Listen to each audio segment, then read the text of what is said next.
What's up YouTube? What's up? A few moments later. Yan, hello, what's up? Isang magandang araw sa inyong lahat. Tapos na ito yung kawit project natin. So ito na siya. Ito yung sales office dito. Ito naman yung mga istakan ng mga dokumento. Ito. Meron pa yung ano na yan, oh.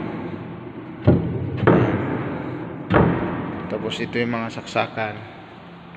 Ito yung bali ang nagkakaha dito, tatlo. Ito siya. Ayan. So kaya nagtataka kayo kaya ano siya ganyan. Chinese red kasi yan siya, Chinese red. Chinese kasi yung may-ari nito. Ayan. Ayan, check. Ayan. Ayan yung saksakan ng mga laptop nila, ayan. Tapos yung monitor sa baba, mayroon saksakan. So mayroon to siyang sukat na 500 square meter. 500 square meter ang sukat nito. So natapos siya natin ngayong gabi pala kasi nagpa-overtime tayo, tinapos lang siya. So ayan na siya yung mga ilaw. Ikot natin. Ito yung pinakamalaking project ko na natapos. So ang total na ano natin dito is 3 months.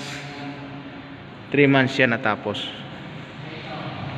Maayos naman magbayad yung yung Chinese, kaya mabilis ang 3 months ito.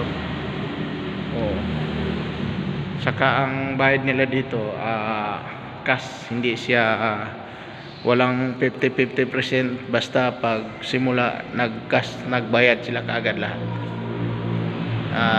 Itong mga design na to nanggagaling sa kanila. So sinusunod ko lang ang design na binigay sa akin. So ito nangyayari. So sa sunod buwan pa sila magbubukas. Ito siya ay Inwow electric bike. Matatagpuan po ito sa Kawit branch, Binakayan, Kawit, Tramo Street, Ang second floor nito is hotel, ang baba ay electric bike lang ito ang i-display. So sa e-bike naman, gusto nyo makita kung anong tatak ng e-bike, ito mayroon tayong isa dito na iniwan.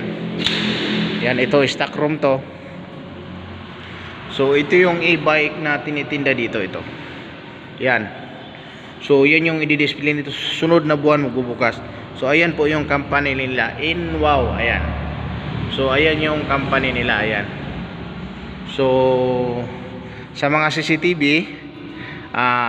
sila na ang magkakabit. So mayroon sa akin lang smoke detector at saka emergency light. Saka ito naman yung Inwow siya, ayan Inwow. Yan yung company na may-ari ng may-ari dito. So ayan, ito yung stock room niya, lagyan ng mga battery or ayan. So yung ilaw niya, masyadong maraming ilaw nilagay natin. So ayan, mayroong ng mga CCTV nakalagay. Ito, lalapitan natin. So ayan siya. Ito siya CCTV. Ito namang isa katabi kaya nilagay, dapat yan smoke detector yan. Yang umiilaw na yan. Yan katabi ng emergency light. Dapat dito yan, kaso diyan nila pinalagay para maabot lang daw ng kamay. So dito tayo sa CR. Itong pwesto na ito, mayroon siyang dalawang CR. So mayroon siyang fire exit dito. Yan, fire exit yan. So dito mayroon siyang CR na dalawa. Malaking CR ito. So ayan, i-on natin yung ayan, switch. So pag binuhay mo siya, may sarili siyang malaki yan. Malaki yung nilagay ko dyan. Malakas ang higop niya palabas, kaya siguro yung amoy hindi siya gaano pero swerte naman nila. So ayan yung mga lababo niya. So mayroon, pwede rin ihian dito. Ito. Tapos yan. Tapos exhaust malakas, dumahulog nga So dito tayo sa kabilang CR. Mayroon doon sa kabilang CR. Ito naman, so bubuhayin natin yung madilim pa. Ayan ayan yan, umaandar na Ayan, so patay natin, labas tayo para silang sim lang naman yan. Oh, yun. So, what's up? Isang magandang gabi pala sa inyong lahat kasi gabi dito ngayon no? Yun, so patayin natin. Kasi, yun, papatayin natin. Yun, lalabas tayo. Yun, so napakita ko na sa inyo lahat. At marami nagtatanong kasi kung kumusta daw itong project na ito. So, ito. Ayan. So, ang nagastos po ito sa renovation na ito, almost 2.8 million ang nagagastos nito, no?